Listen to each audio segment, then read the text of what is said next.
Coba dibayangin, Anda ini seorang petambak udang. Setiap hari kerja keras, tapi kok hasil panennya makin sedikit ya? Anehnya nggak ada tuh bangkai udang yang lambang atau tanda-tanda penyakit yang kelihatan. Udang-udang Anda kayak hilang di telan bumi. Sebenarnya apa sih yang terjadi di bawah permukaan air yang kelihatannya tenang itu? Nah, di awal tahun 2000-an, para petambak itu dihadapkan sama teka-teki besar. Produksi mereka anjlok drastis, tapi penyebabnya sama sekali nggak kelihatan. Mereka tahu banget ada yang salah, salah besar, tapi mereka nggak tahu apa itu. Ini tuh nggak seperti wabah pada umumnya loh. Biasanya kan kalau ada penyakit, pasti ada jejaknya. Udang yang sakit bakal lemas di permukaan atau terdampar di pinggir tambak. Tapi kali ini anehnya tambaknya kelihatan baik-baik aja. Cuma ya itu, isinya makin hari makin kosong. Nah, ini dia pertanyaan yang menghantui sebuah industri yang nilainya miliaran dolar. Pertanyaan inilah yang akhirnya memicu para ilmuwan buat turun tangan, buat mengungkap siapa sih pembunuh senyap yang bersembunyi di dasar tambak. Dan ini bukan masalah sepele karena kita ngomongin industri global. Tiongkok, Thailand, sama Indonesia itu pemain raksasa dalam produksi udang. Artinya, apapun yang mengancam tambak-tambak di sini punya potensi buat mengganggu pasokan makanan di seluruh dunia. Soal kerugian finansial jangan ditanya, itu benar-benar nyata.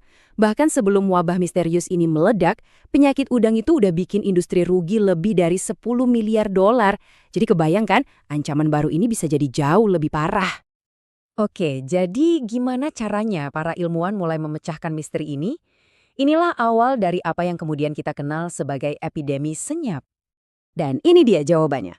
Viral Covert Mortality Disease atau VCMD. Namanya aja udah ngejelasin semuanya. Covert itu artinya terselubung, tersembunyi.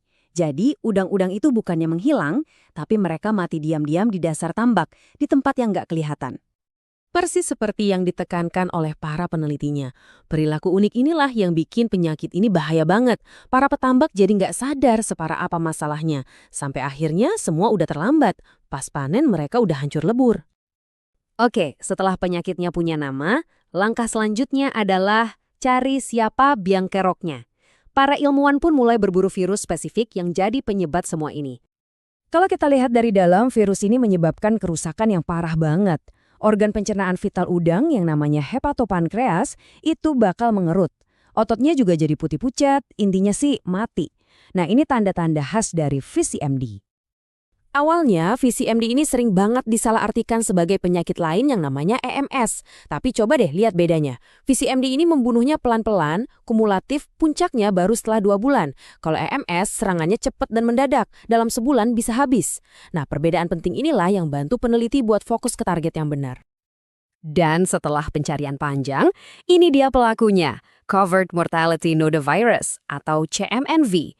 Cuma partikel RNA super kecil, tapi jadi penyebab semua kekacauan ini. Bentuknya yang kelihatan simpel ini ternyata menyembunyikan kemampuan merusak yang luar biasa. Oke, menemukan virusnya itu baru langkah pertama.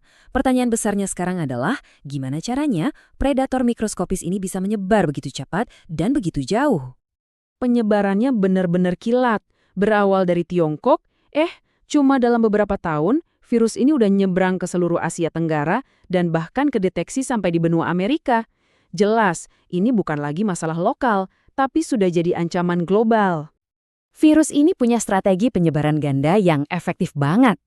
Dia bisa nular secara vertikal, yaitu dari induk ke anaknya, jadi menciptakan satu garis keturunan yang udah terinfeksi dari lahir. Tapi, dia juga bisa nyebar secara horizontal, kayak api yang menjalar, lewat air atau lewat udang yang makan temennya yang sakit.